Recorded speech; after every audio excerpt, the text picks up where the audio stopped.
Iowa quarterback Mark Gronowski says the Hawkeyes don't practice two-point conversions. What? We'll dive into what this means for the offense on the heels of a two-point loss.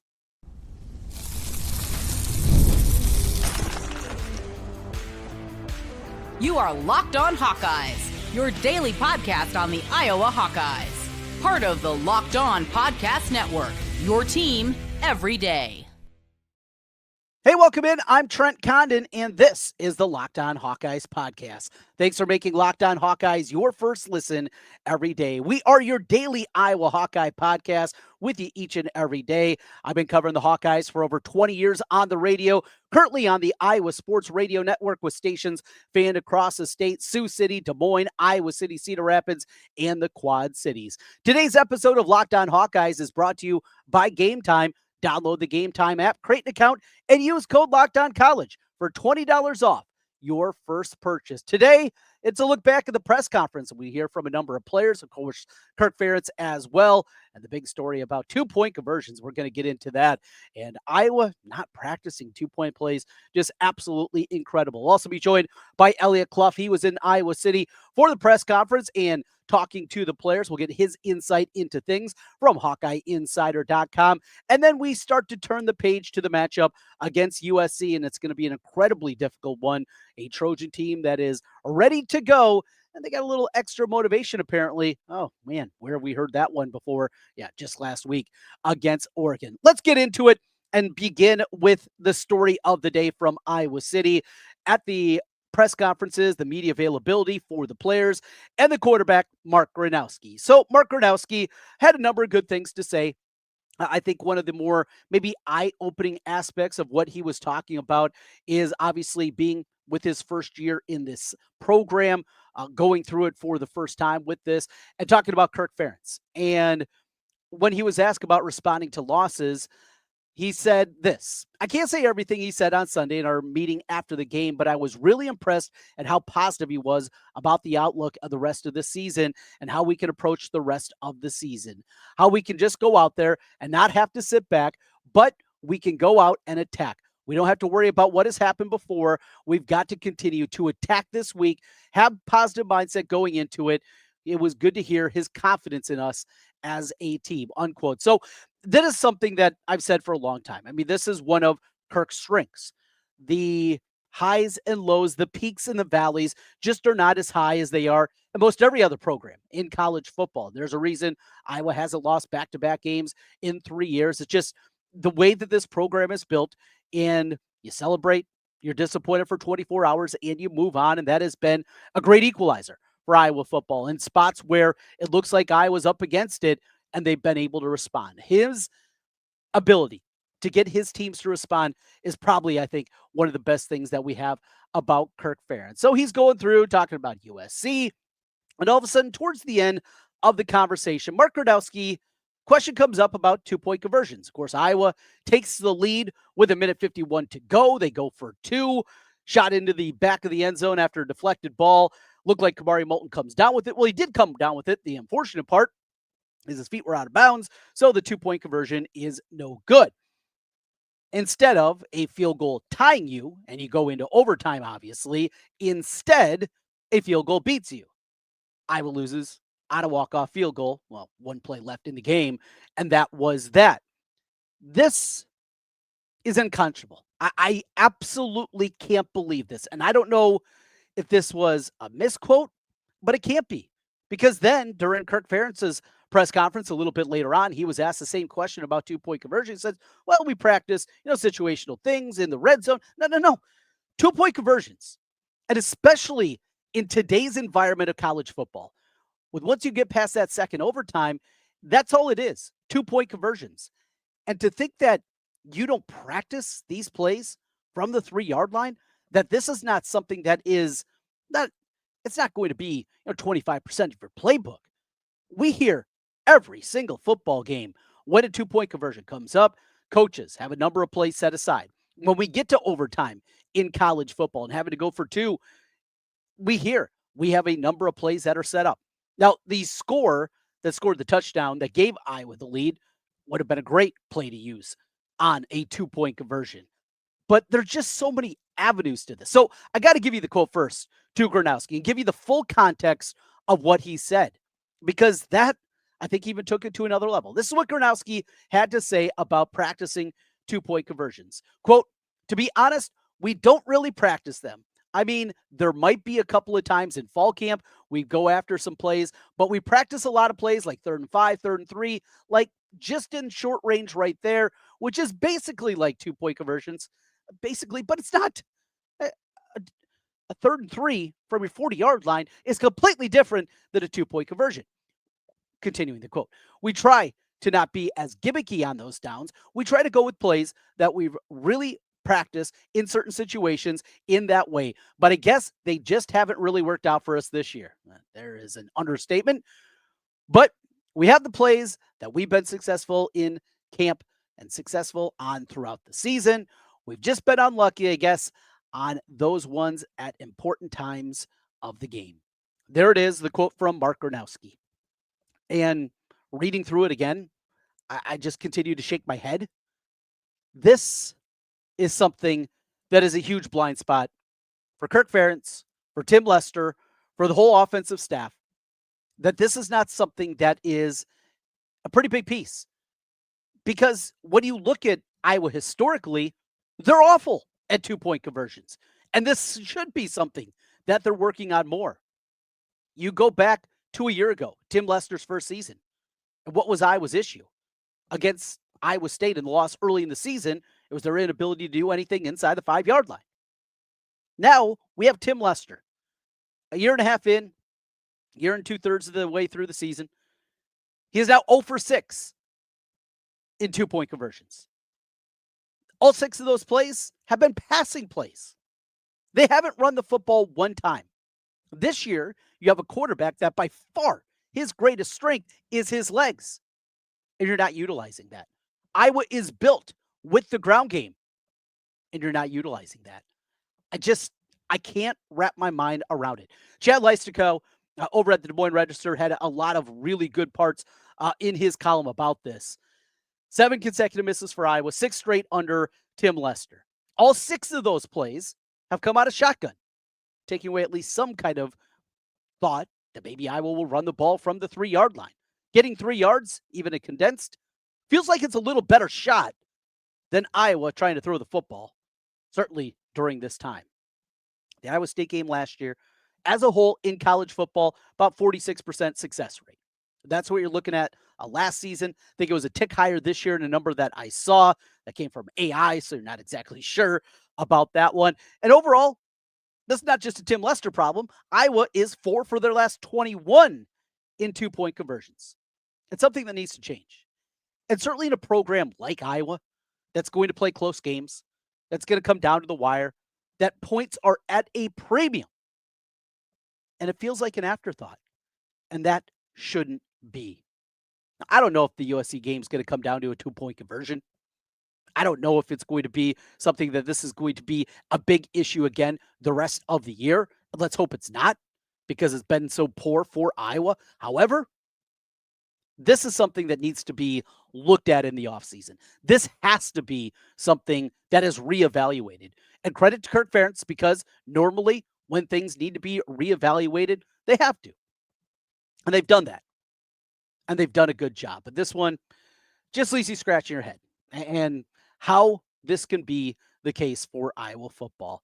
That was, I think, the main takeaway from the press conferences. Hearing the players, I think you could hear a little bit of disappointment still, that lingering frustration of that. It's hard to overcome it, but they got to be ready against USC. And we're going to talk more about the Trojans in this one. Let's go over to Iowa City. Elliot Clough was over there with 24/7 Sports, HawkeyeInsider.com. He was there. We'll go to the man that heard from Mark Gronowski, get his thoughts on what he had to say about the 2-point conversions, the team as a whole, and the way that they're set up. We'll do that as we continue talking more about Iowa not practicing 2-point conversions with Elliot Clough. He'll do that next as we continue Locked On Hawkeyes. Well, the NBA is back, and there's no better place to get in on the action than FanDuel, the official sports betting partner of the NBA. Even if you miss the start of a game or want to ride the hot hand, FanDuel has live bets on everything from who's going to score next to fourth quarter comebacks. Plus, you can even combine your live bets into a same game parlay for a shot at a bigger payout. But it's not just the NBA. They got you covered for all the sports, including, of course, the Hawkeyes, as they get ready for that big matchup against USC. Iowa in this one, currently a 6.5-point underdog. Money line, Iowa, plus 220, getting a little better price on that one throughout the course of this week. Over under at 49.5. They got a lot of different areas where you can jump into and bet your favorite team. It keeps every game more exciting, especially when your team is making that late push. Right now, FanDuel is giving new customers $300 in bonus bets when your first $5 bet wins. So head to FanDuel.com to sign up and play your game with FanDuel, the official sports betting partner of the NBA.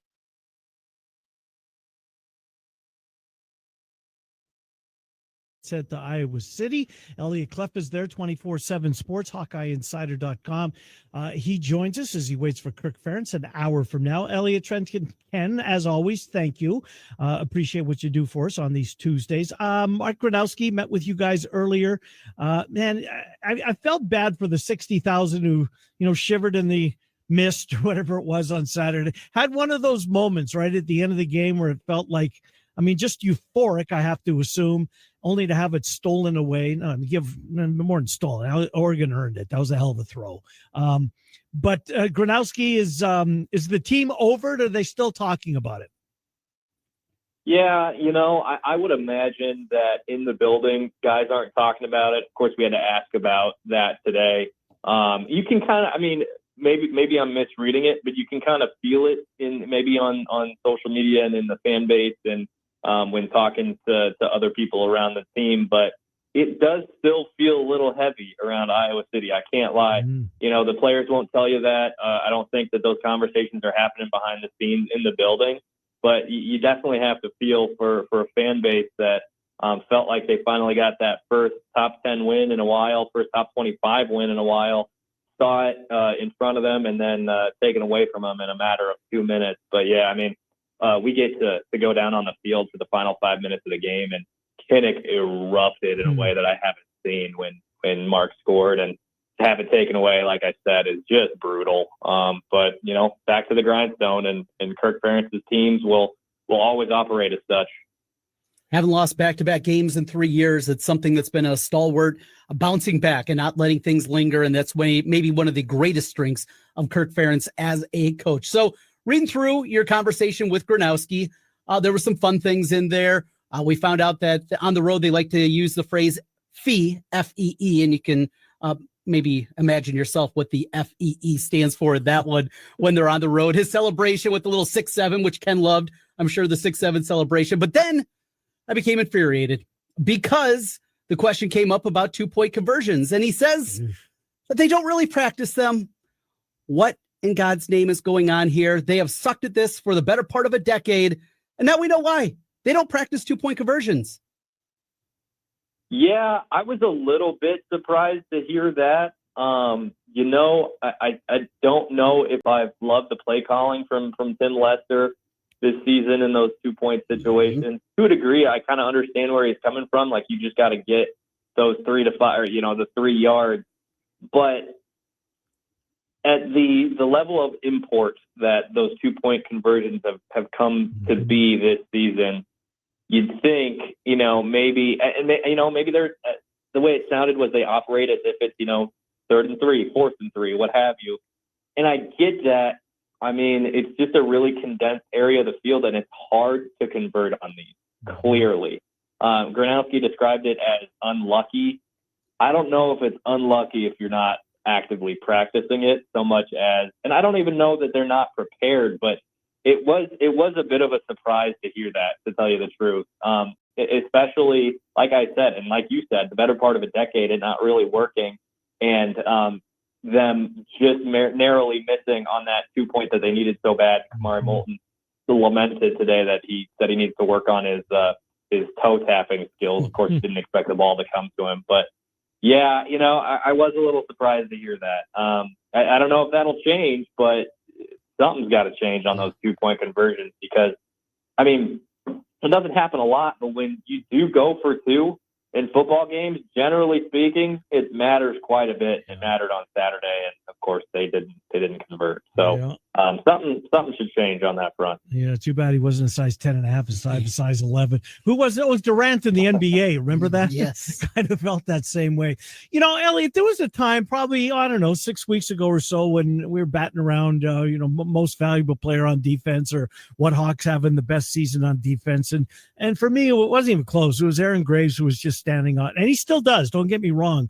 I think this conversation is open up to a handful of other players. I mean, Llewellyn's been a beast. He's been unbelievable. Obviously, Lutmer's made a ton of plays. Entringer, likewise.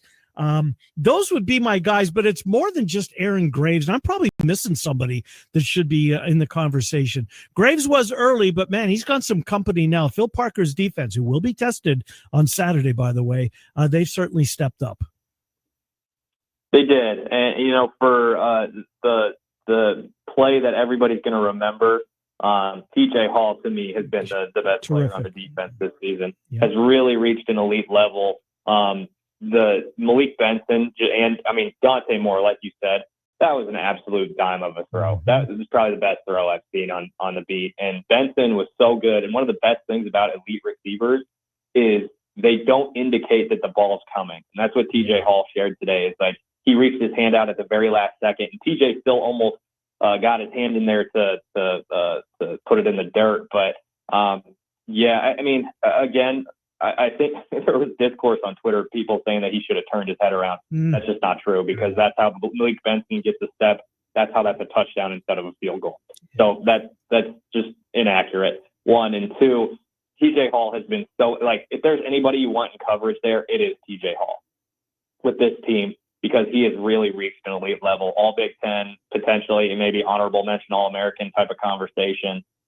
He to me has been the best player on this defense. But you did mention a few great names there. Max Llewellyn has absolutely increased his draft stock this season. I think Zach Lutmer is ascending into stardom before our eyes. I don't think he'll leave. He won't leave this year. He'll come back a year or two. But Zach has been really good. Cohen and Xavier have both been good in run support. I think Deshaun Lee, for the mistakes he made earlier this season, has gotten better. And of course, we know Ethan Hurkett is. Jayden Montgomery has stepped up big time in the middle of the defense. There's another bit of discourse is that people were saying they were disappointed with the defense. They allowed 18 points to a juggernaut. It's just this defense is another Phil Parker masterpiece. To take a lot of inexperienced guys and make them one of the better defenses in the Big Ten and in the country. Benson's good. Makai Lemon is a stud. Yeah, he is. And he might be the best wide receiver this side of Ohio State in the country. He is that talented. He's also the return man. So we flip the script here. We get ready for USC, a matchup built different. Of course, the West Coast narrative for Iowa and the struggles that they've had out there, and just bouncing back. Not letting Oregon beat you 2 times. It's a difficult spot here. A little insight into the Trojans. Yeah, so I haven't done a ton of looking into the Trojans at this point. I know Maiava is a solid quarterback. Their run game is actually amongst the best in the Big Ten, which you don't expect with a Riley Leonard led team. You expect them to air it out, but they've got an offense that's really clicking. Again, amongst the best in the Big Ten, a defense that has improved. Mark Gronowski shared today that they will throw a bunch of different coverages at you. They'll go man on third down and really try to lock you up. But, from the Oregon game, at the point where I predicted Iowa would win, I also predicted in my head, I didn't share this publicly, but in my head, if Iowa beats Oregon, I'm definitely picking USC. Because it's tough to bounce back after a monumental win like that and go on the road and keep that same level of intensity. Right now, I'm iffy because I trust Kirk and his ability to bounce back from games and to rally the troops. But at the same time, man, these trips to California have not been kind to Kirk Ferentz and the Hawkeyes and a lot of Big Ten teams from this part of the country. So, man, I don't know. I don't know what to expect going into this weekend, but USC definitely has that quote from Kirk bookmarked from a few years ago talking about their defense and such too. So we'll see what Maiava can cook up. We'll see what the defense can do to bounce back after allowing a ton of yards on the ground. to an Oregon team, and now facing one of the better rushing teams in the country in USC. This is a Phil Parker special because they got some skill on the offensive side of the ball. Elliot, thanks for doing this for us. Appreciate it. We'll run you down next week if your schedule allows. Thanks, Elliot. Sounds good. Thanks, guys. Good to talk to you. Elliot Clough, as he joins to talk Little Hawks. Thanks as always to Elliot for his time over in Iowa City. We continue here on Locked On Hawkeyes, your Hawkeye podcast on the daily side of things. Each and every day we got you covered. Make sure you're hitting subscribe if you're watching us on YouTube. If you're on the podcast side, 5-star reviews. When we continue, let's take a look at USC. Take a look at some of the numbers and what makes this Trojans offense so good. We'll talk about that. Iowa USC coming up this weekend from the Coliseum next on Locked On Hawkeyes. College football is here. We're coming down the stretch run and still couldn't be more excited.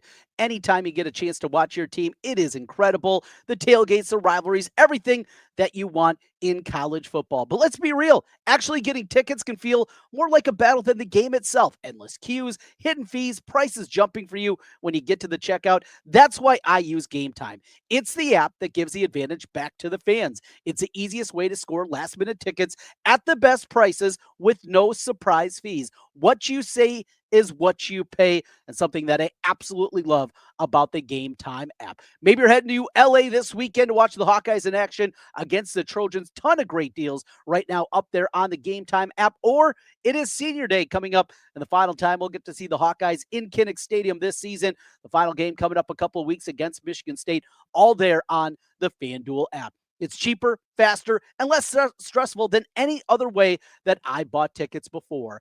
Take the guesswork out of buying college football tickets with Game Time. Download the Game Time app, create an account, and use code LOCKEDONCollege. That'll get you $20 off your first purchase. Terms apply. Again, promo code LOCKEDONCollege. LOCKEDONCOLLEGE for $20 off. Swipe, tap, ticket, go. Download Game Time today. Trent Condon back with you one final time on the Locked On Hawkeyes podcast. Thanks for being with us and making Locked On Hawkeyes your first listen every day. Yes, we are your number one spot now for podcasts here on the Locked On Network, your team every day. We wrap up with our first glimpse now at USC. And with Lincoln Riley's squad, you know that they're going to throw the ball around the yard, and that's what they're doing. A very good season, and I think maybe even a bigger season than some people anticipated out of Jayden Maiava, their quarterback. A guy that was known for making some critical mistakes, and though he's not perfect by any means, an athletic guy. He can move around. He can make throws all over the field, and he's got a couple of outstanding targets, and the best of them, Makai Lemon. Makai Lemon, if Ohio State wasn't in this league, he'd be the best wide receiver in this league. And that's how good this dude is. And TJ Hall, I know there's a lot of negativity, certainly surrounding what happened in that final drive out of Oregon. I think he made the right play. His arm is 2 inches higher as he's trying to deflect the ball away. We're having a different conversation. But that aside, TJ Hall, he's going to have the big assignment. And it's not going to just be him. Deshaun Lee doesn't play full-time. You got Lutmer out there doing his thing, Wampa and company. And the physicality needs to return. The physicality that we saw during the month of October out of this defensive backfield, it needs to bounce back. You know, a year ago, they went out to L.A., took on UCLA, jumped out to the early lead, and then faltered after Brendan Sullivan went down. And now, with Mark Gronowski at the quarterback position, you're hopeful that they're going to be able to grind things a little bit more. The run defense was atrocious against a USC team that could not. And that's the other part about this USC squad is they can actually run the football. It is not just them chucking it around the yard, throwing balls up and making plays down the field. There is some physicality. I mentioned yesterday, every day, as you'll remember this, talking about maybe I think the most eye-opening performance out of USC this season is what they did against Michigan. They punched the Wolverines in the mouth, and they responded to that physical play. We know what I was going to line up and try to do against them, and it didn't work for Michigan. Will it work for Iowa to try to play that kind of slugfest? That's not that this USC team is infallible, that are unbeatable, even on the road, even with Iowa's woes on the West Coast. But Iowa's going to have to play well, and probably going to have to play better than they did on Saturday in order to pull this one off. We know the road woes. We know the woes on the left coast for Iowa throughout the years historically, just how ugly it has been. Let's bounce back. And there's an opportunity to do it. And Northwestern was running the ball against this squad last week. And speaking of those numbers, so right now, USC coming into this one, they are in total defense 48th in the country, giving up 346 yards per game. Rush defense 60th in the country, 141 yards per game. I was going to have to surpass that. Now, I was going to have to probably be in the range 170, 180 yards, I think, to pull this one off. Eat clock, convert third downs. That's another thing. Third down conversion defense this season, they're 48th in the country. 36% on the season. I think I was going to have to be probably around 45, 50% also in this one. So those are a couple of numbers to chew on. Offensively, elite. Total offense, over 500 yards per game. Second in the country in that category. Passing offense, ninth in the country with over 300 yards passing per game. And rushing offense, over 200 yards per game. That's what you're getting out of this USC team.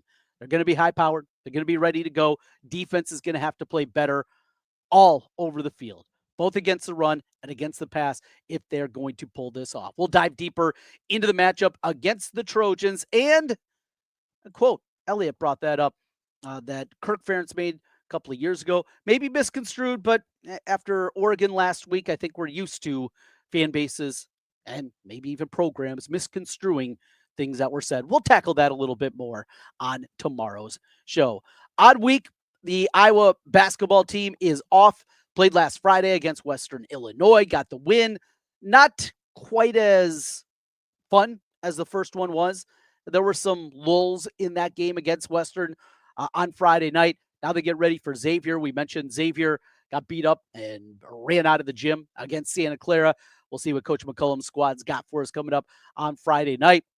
Women's basketball, wrestling underway as well. So we got a lot of other avenues that we're going to tackle here on Locked On Hawkeyes. We are your daily Iowa Hawkeye podcast. Again, make sure you hit subscribe if you're watching us on YouTube, or a 5-star review. Looking for more of those over on Apple, helping us get in front of more Hawkeye fans. Thanks for being with us. We'll talk to you again tomorrow. Until then, go Hawks.